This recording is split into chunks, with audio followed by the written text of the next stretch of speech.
Hi all, Tony here from Immortality IMT, cryptocurrency for the longevity field. Today we continue our series on medication-induced repigmentation of grey hair. Now, this is a fairly new phenomenon, and that is when people have taken certain medications, a side effect of taking that medication was reversal of grey hair.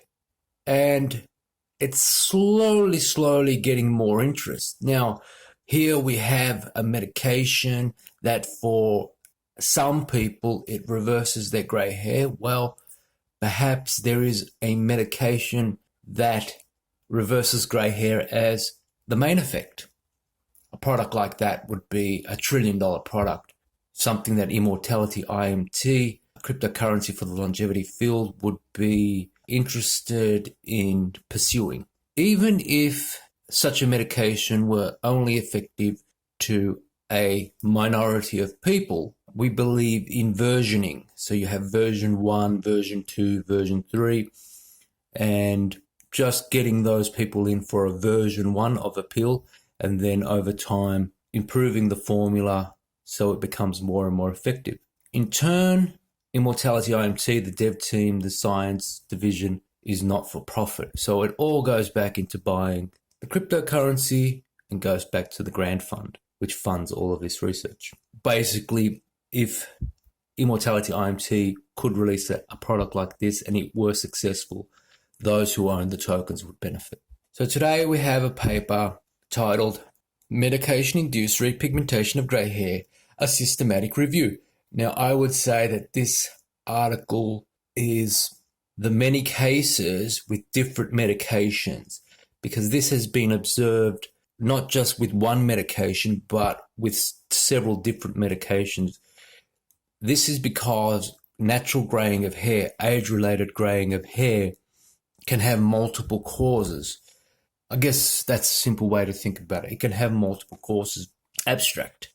Hair graying is a common sign of aging resulting from complex regulation of melanogenesis. Currently, there is no medical treatment available for hair repigmentation. In this article, we review the literature on medication-induced hair repigmentation, discuss the potential mechanisms of action, and review the quality of the literary data.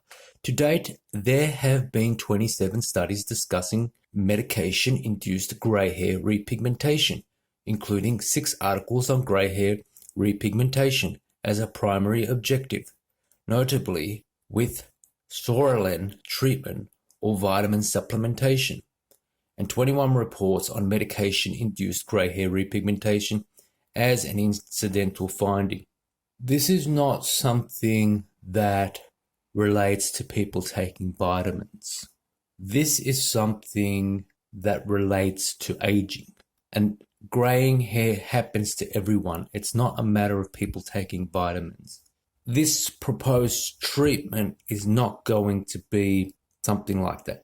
It's not just vitamins and minerals. This is an age-related concept that relates to epigenetics and inflammation. It's about an agent that reestablishes homeostasis of the melanocytes, which is a precursor or model of aging in general. Medications noted in the literature include anti-inflammatory medications, thalidomide, lenalidomide, adalimumab, acitretin, etretinate, prednisone, cyclosporin, cisplatinum, interferon alpha, and Sorelen, stimulators of melanogenesis, lantanoprost, erlotinib, imatinib, tamoxifen, and levodopa. Vitamins, calcium pantothenate, and para-aminobenzoic acid. A medication that accumulates in tissue, clofazimine, and a medication with an undetermined mechanism, captopril. Diffuse repigmentation of grey hair can be induced by certain medications that inhibit inflammation or stimulate melanogenesis. There is also low quality evidence that some vitamin B complex supplementations can promote grey hair darkening. While these compounds are not currently indicated for the treatment of grey hair, their mechanisms shed light on targets for future medications for hair repigmentation. Looks like a formula would supplement some of those vitamins, B complex. Introduction.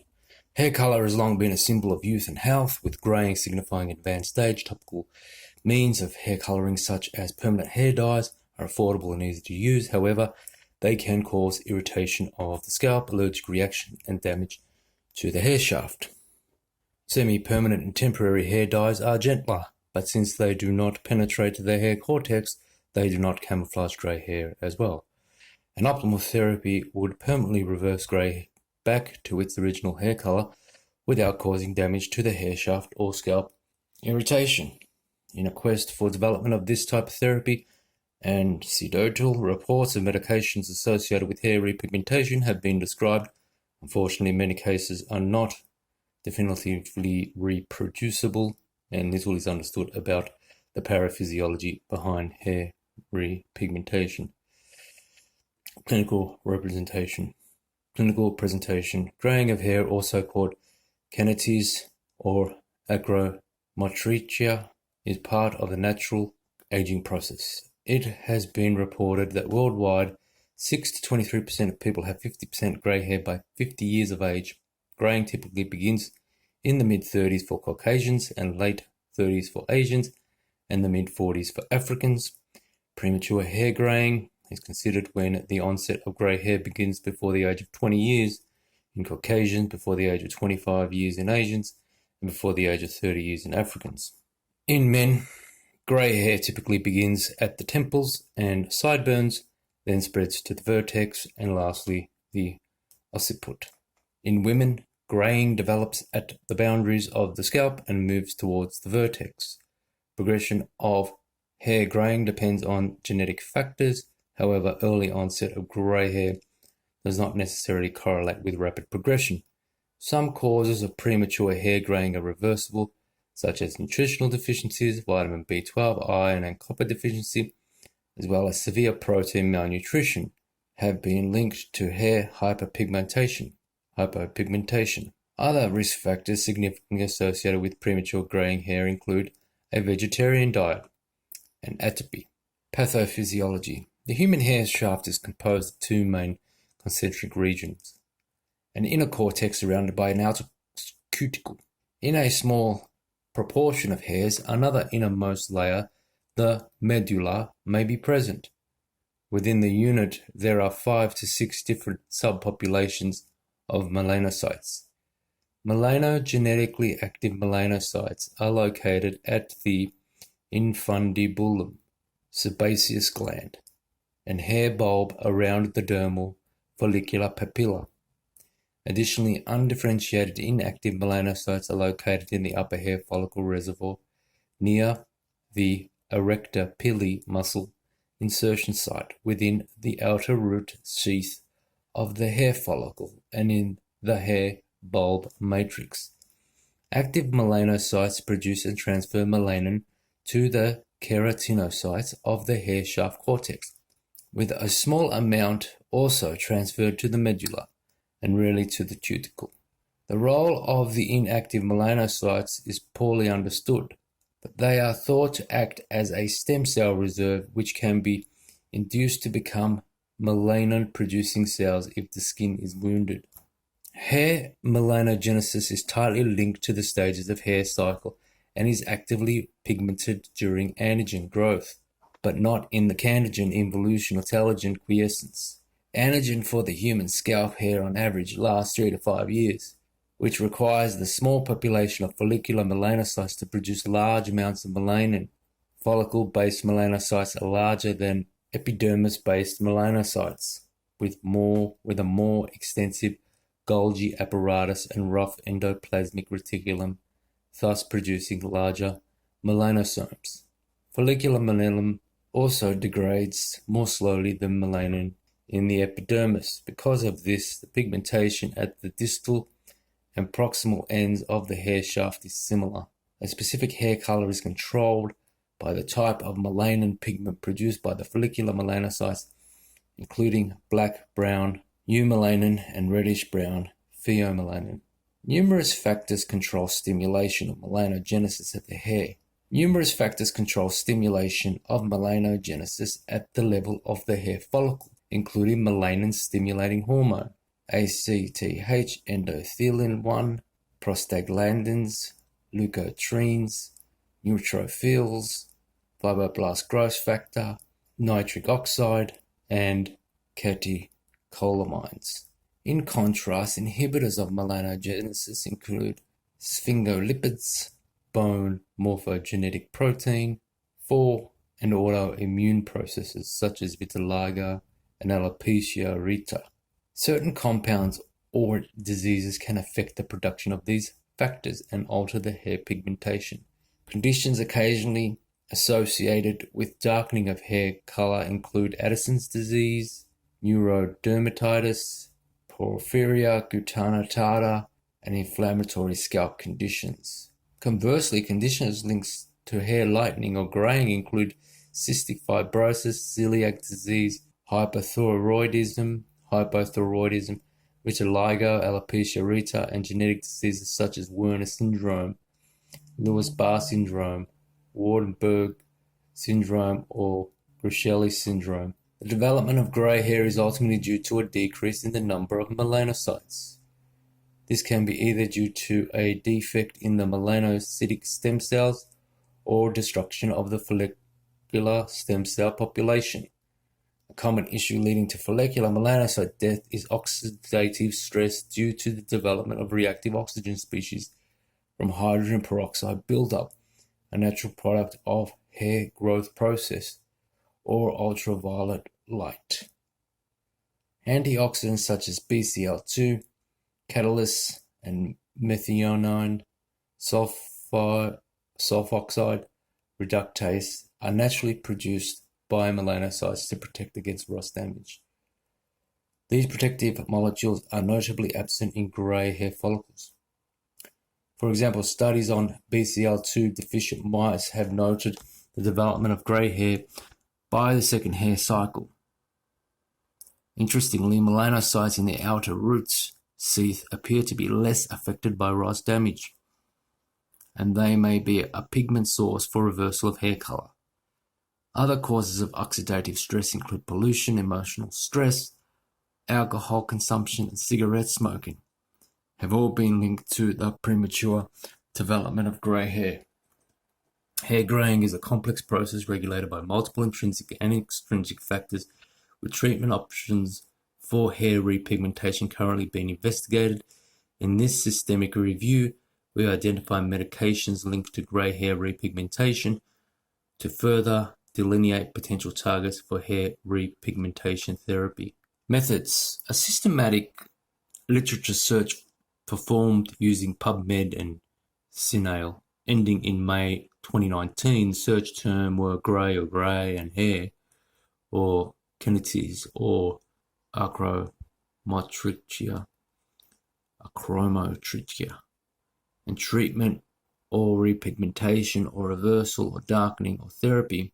All clinical trials, retrospective studies, case series, and case reports on grey hair and medication-induced color change in humans were included. Excluded were articles written in a language other than English, articles not about hair, review articles and reports on patients starting with a hair color other than grey or white, grey hair related to chronic nutritional deficiencies or diseases such as vitiligo or Grisheli syndrome. The quality of the evidence for each article was determined using the Oxford Centre for Evidence-Based Medicine criteria.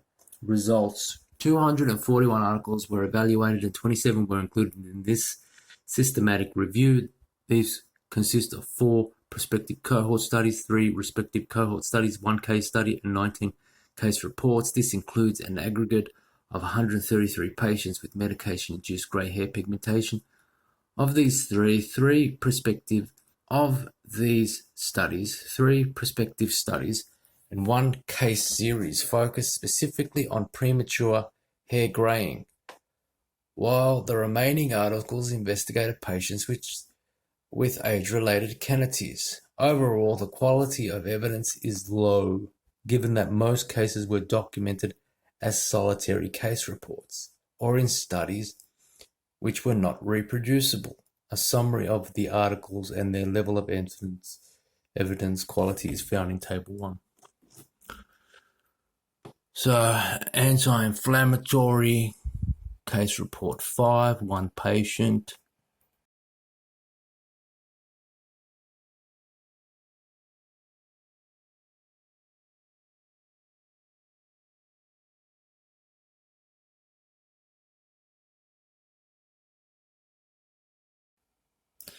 Medications reported in the literature can be divided into 5 categories: anti-inflammatory medications,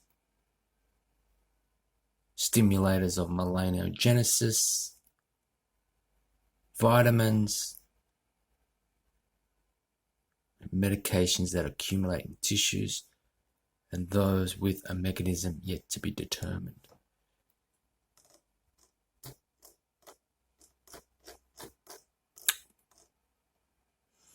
Anti-inflammatory medications.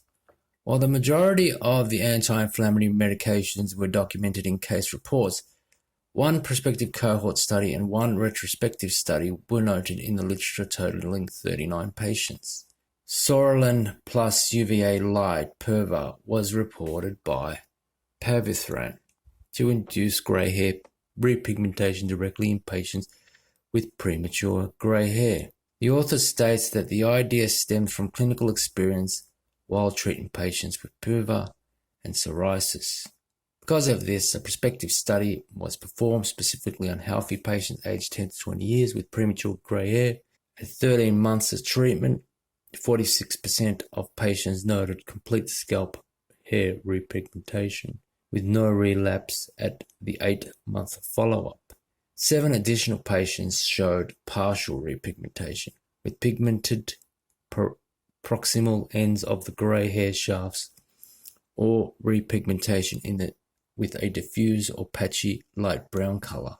In a retrospective study on men receiving cisplatin-based chemotherapy for germ cell neoplasms, patients aged 15 to 54 years were observed at the time of hair regrowth for changes in hair color. Of the 69 patients, 16% noted darkening of the hair color. The patients noted a reversion of their hair color within 2 years after having stopped chemotherapy. The remaining cases of anti-inflammatory medication inducing grey hair repigmentation were noted in sporadic case reports. The retinic acid receptor activating medications, acylretin and etritinate, were associated with grey hair repigmentation in 2 patients with pityriasis rubra pilaris and 1 patient with psoriasis. After 6 to 12 months of treatment, patients receiving interferon A for a treatment of chronic hepatitis C described scalp hair repigmentation beginning 2 months after treatment and persistent pigmentation after having discontinued the therapy. Single case reports on a variety of other anti-inflammatory medications known to inhibit pro-inflammatory cytokine activity, including thalidomide, lenalidomide, adalimumab, cyclosporin, and prednisone, have all been linked to hair repigmentation after 2 to 4 months of treatment. 2 to 24 months of treatment. Stimulators of melanogenesis. 5 medications thought to stimulate melanogenesis were documented in 1 retrospective study and 6 case reports of hair repigmentation. In a retrospective study on patients receiving imatinib for chronic myeloid leukemia, 7% of the 133 patients were reported to experience repigmentation of grey hair 2 to 14 months into the treatment. Another tyrosine kinase inhibitor, erlotinib, were also reported to induce progressive hair repigmentation 3 months and 2 years after treatment in 2 separate cases of patients with metastatic lung metastatic lung adenocarcinoma. One case of erlotinib-associated hair repigmentation began after an episode of folliculitis on the scalp. Folliculitis on the scalp. A case of lantanoprost eye drop use was connected with diffuse scalp hair repigmentation 3 years after having started the therapy for open-angle glaucoma. Another patient reported scalp hair repigmentation 2.5 years after having started tamoxifen therapy for breast cancer. Lastly, 2 patients receiving levodopa for Parkinson's disease reported diffuse hair repigmentation within 8 to 9 months after having begun treatment. Vitamin supplementation. Studies of vitamin B supplementation with calcium pantothenate or potassium PABA are some of the earliest ones directed specifically at grey hair repigmentation. Successful repigmentation of premature grey hair in 2 healthy patients with high-dose calcium pantothenate 200 milligrams daily was noted to begin as soon as 1 month after treatment. A follow-up 3-year prospective cohort study of 7 women with premature grey hair aged 12 to 31 years reported that 28% of the patients noted repigmentation with 200 milligrams daily, while 28% noted repigmentation with 100 milligram within 3 months. One prospective cohort study and one retrospective study investigated the use of PABA for grey hair. In 1941, Sieve performed the first documented study on repigmentation of grey hair on 50 patients with premature or age-related hair graying using PABA at 200 milligrams daily. He reported subjective marked hair darkening in all patients after 2 months of treatment. Another study investigated the effect of PABA at high doses, 12 to 24 grams per day, on age-related grey hair when used for the treatment of systematic diseases such as lymphoblastoma cutis, dermatomyositis, dermatitis herpetiformis, and scleroderma. 35% of the patients noted hair darkening after 2 to 10 months of treatment. Conversely, a prospective study on the use of 100 milligram calcium pantothenate with 200 milligram PABA daily for grey hair, 27 patients, 27 subjects with age-related keratitis, 27 subjects with age-related keratitis, and 6 with premature graying found 6% of the patients, all age-related graying with a definite hair color change, and 21% with a slight color change on clinical evaluation after 8 months of supplementation. This study also noted that the repigmented hair returned to grey after supplementation discontinued. Accumulation in tissues. Hair repigmentation with high-dose clofazimine during treatment of borderline leprosy was noted as increased pigmentation of the skin initially, followed by hair repigmentation at 6 months of treatment. Increased skin pigmentation is a common side effect of clofazimine due to drug crystal accumulation in body tissues and fluids. However, it is not commonly reported to induce hair color darkening.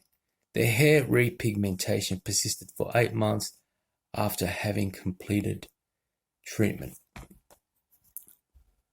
Unknown etiology. A case of frontal scalp hair repigmentation was described 1 year after adding captopril and slow-release verapamil to a patient's hypertension regimen. The connection between these medications of hair repigmentation is not yet determined. Discussion. As evidenced by the many cases of grey hair repigmentation in the literature, the development of grey hair may not be an irreversible process. How convoluted is that to say? Why don't you just say, as evidenced by the many cases of grey hair repigmentation in the literature, the development of grey hair may be a reversible process or may not be an irreversible process. Whatever. Discussion. As evidenced by the many cases of grey hair repigmentation in the literature, the development of grey hair may not be an irreversible process. The implication of hair pigmentation reversibility could have a noteworthy impact on the quality of life of a significant number of patients, and clinicians should be made aware of this. Most medications linked to repigmentation play an inflammatory role, while fewer compounds affect melanogenesis, provide vitamin supplementation, or act on an unidentified target in the hair pigmentation process. While there are over 130 cases of medication-induced grey hair repigmentation reported in the literature, it is noteworthy that many of the medications mentioned have been used by millions of patients, and only a small minority of patients have experienced hair repigmentation. This may be partially due to the lack of patients reporting hair color changes, but might more likely be due to complex nature of hair follicle pigmentation regulation, which highlights that targeting one mechanism may not be enough to manipulate it. So he makes an important theory there, and that is it may take more than one element to get the result, and the low amounts of people getting repigmentation may be because they inadvertently had the vitamins and the anti-inflammatory, or they might have had a combination of medications that brought that about. So just supplying the anti-inflammatory, he observes or theorizes, may not be enough. It may be a compound of things that actually produce the results. Great observation. Given that the data on grey hair repigmentation mainly stems from case reports, the overall quality of evidence is low. Because of this, the strongest data derived from prospective and retrospective cohort studies of PUVA, imatinib, and cisplatin-based chemotherapy, as well as on the supplemental vitamins calcium, pantothenate, and PABA. Given the nature of these medications, their indication, and associated side effects, conducting trials with these toxic medications solely for the purpose of reversing grey hair color is prohibitive. Nonetheless, the information analyzed provides possible mechanisms of hair repigmentation that can be applied to new medications in the future, hopefully without similar adverse systemic effects. The anti-inflammatory medications listed in this review inhibit pro-inflammatory cytokines, adalimumab, thalidomide, and lenalidomide block tumor necrosis factor alpha. Similarly, cyclosporin inhibits the production and activity of interleukin-2. Acitretin and etretinate bind to the retinic acid receptor and inhibit expression of interleukin-6. Prednisone, psoralen, cisplatin, and interferon alpha have more generalized anti-inflammatory activities by decreasing immune cell activation and cytokine expression. Pro-inflammatory cytokines such as tumor necrosis factor alpha, IL-6, and IL-1 are known inhibitors of melanogenesis. These cytokines are produced by many cells, including macrophages, which are located around the hair follicle in the perifollicular connective tissue sheath. While the hair follicle is thought to be an area of immune privilege, aging melanocytes may play a role in increasing inflammation around the hair follicle bulb. Residue melanocytes in age-related graying hair bulbs are found to have blunted dendrites, defective melanosome transfer, and failure of precortical keratinocytes to receive melanin granules. Defective compartmentalization of melanogenesis leads to accumulation of ROS, and attracts inflammatory cells to the hair follicle. The broken down immune barrier of the hair follicle allows pro-inflammatory cytokines to access and further inhibit melanogenesis. It is possible that inhibition of these cytokines may break the feedback inhibition of hair repigmentation, allowing melanogenesis to resume. While suppression of inflammation within the hair follicle appears, while suppression of inflammation within the hair follicle appears to play a role in promoting repigmentation, the fact that hair repigmentation does not occur in 100% of patients treated with these medications signifies that repigmentation is a multifactorial process controlled by both inhibition of inflammatory cytokines and melanogenesis stimulation. Another big observation there of the multifactorial situation of the anti-inflammatory and the melanocyte genesis. Medications such as Sorelin, Imatinib, Erlotinib, Latanoprost, Tamoxifen, and Levodopa are associated with stimulation of pigmentation. Prostaglandins such as Latanoprost have previously been shown to cause periocular and iris hyperpigmentation when used for glaucoma. In vivo studies have shown that PGF2A analogues promote melanocyte dendricity and melanogenesis.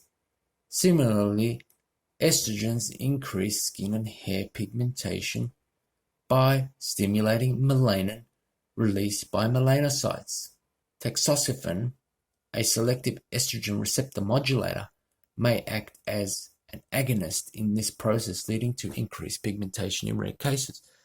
Furthermore, levodopa, a metabolite of melanin production, may also lead to hair pigmentation when circulating blood levels reach a certain threshold.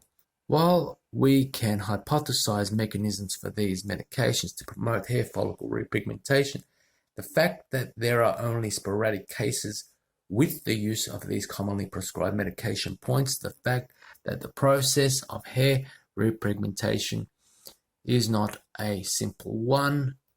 Many of the solitary case reports could actually be coincidental timing of medication initiation and sporadic hair repigmentation instead of true causation.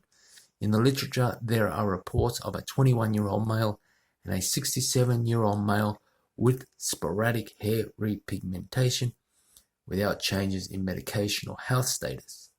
Intermittent melanogenesis dysfunction may be related to a problem in the hair growth cycle, such as an incomplete catagen signaling. So this basically says that when you go to the doctor and medicine, these guys, they don't know what they're talking about. None of them. If they can't do something as simple as this, then they can't do anything. This is basic biology. This is grade 1 biology. If they can't reverse grey hair or even tell you how these things are happening, then they can't do anything. Take it from me. The cohort study on PUVA in patients with premature grey hair showed promising results. However, these findings may be due to the fact that patients with premature grey hair typically have a smaller percentage of grey hairs. Furthermore, the process of premature hair graying may be more amenable to reversal than age-related hair graying. As noted above, age-related grey hairs have defective melanocytes, which may not be as abundant in premature grey hair. Nonetheless, Sorelin may influence hair follicle pigmentation through multiple pathways. Its anti-inflammatory properties include alteration in cytokine and cytokine receptor expression, which may reduce inflammation and melanocyte destruction within the hair follicle. Furthermore, Sorelin stimulates melanocyte proliferation and transfer of melanosomes to keratinocytes, which could lead to increased hair pigmentation. Tyrosine kinase inhibitors such as imatinib and erlotinib also show promise for repigmentation in the literature. A known side effect of these medications is folliculitis. Post-inflammatory hyperpigmentation of the area may incite hair repigmentation in some cases. However, imatinib is also reported in the literature to cause hyperpigmentation of the oral mucosa, skin, and nails. Imatinib inhibits c-KIT, which plays a key role in melanocyte homeostasis. In vivo studies have shown that inhibition of c-KIT influences the number, size, and dendricity of melanocytes, which may influence hair pigmentation in rare cases. Calcium, pantothenate, and PABA supplementation initially were studied to repigment hair having grey due to specific vitamin deficiencies. Pantothenic acid vitamin B5 deficiency is rare in the developed world and is unlikely to be the cause of grey hair in the USA. While it is considered safe to take doses of up to 5g a day, larger doses can cause diarrhea and abdominal pain. PABA is another member of the vitamin B complex family, has been reported to be useful in sclerotic skin disorders such as scleroderma, morphea, and Peyronie's disease. At doses up to 12 grams a day without adverse effect, large doses lead to an upset stomach, nausea, and hypoglycemia, which can be serious. While studies such as the cohort studies by Sieve in 1941 noted impressive hair repigmentation, these trials have not been replicated or verified. With the validity of these studies in question, it is unlikely that vitamin supplementation truly impacts hair repigmentation in the absence of severe vitamin deficiencies. Due to the absence of more recent and repeatable data on vitamin supplementation for grey hair treatment, the use of these vitamins is not strongly supported solely for use for grey hair reversal. Medications currently in development for grey hair repigmentation target both inhibition of inflammation and stimulation of melanogenesis. Harris reports on a new combination compound, RT1640, cyclosporin A, minoxidil, and a pigment-promoting drug, which induces grey hair repigmentation in a mouse model. There are two big groups that are working on hair repigmentation that I know about. It's the Harris lab at, I think it's the University of Washington, and there's a Japanese group. An increase in pigmentation of grey mouse hairs was associated with increased melanocyte progenitor cell counts up to 80% of hair bulbs. Furthermore, hair was shaved after treatment discontinuation and noted to regrow with continued repigmentation. Similarly, with alpha-melanin stimulating hormone agonist palmitoyl tetrapeptide 20 was found to preserve follicular melanocyte function and increase pigmentation during melanogenesis in a mouse model.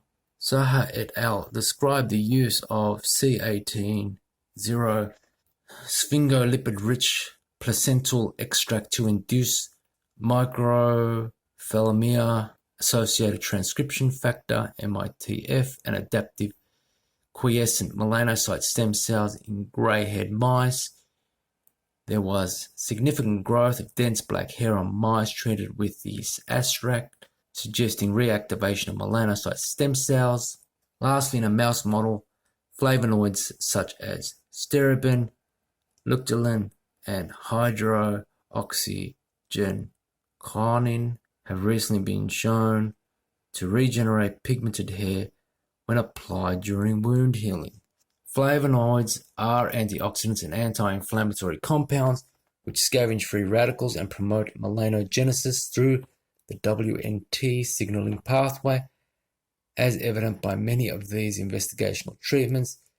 Inhibiting inflammation as well as promoting melanogenesis may be the key to hair repigmentation. Conclusions. Grey hair is a natural cause of aging. However, it may not be an inevitable or permanent process. Medications which target inflammatory cytokines such as scleroline and cyclosporin, or stimulate melanogenesis such as imatinib or latanoprost, have been reported to induce grey hair repigmentation in rare cases. While the evidence for these medications is of low quality, and the ability to effectively study them for grey hair treatment is difficult, their limited success sheds light on the possible mechanism to target for further development of hair repigmentation medications. So there was a review article, Medication-Induced Repigmentation of Grey Hair, a systematic review. You have a lot of labs working on it. They're looking for the formula. It looks like success is happening slowly, but they seem to be able to be finding stuff here and there and building on it. So their two-pronged strategy is lower the inflammation and try and spur the melanocyte stem cells to produce melanocytes and to get them producing melanin. Immortality IMT, cryptocurrency for the longevity field. Head on down to the website, make an investment, buy some tokens so we can get onto this. This is a big product. Okay, bye-bye.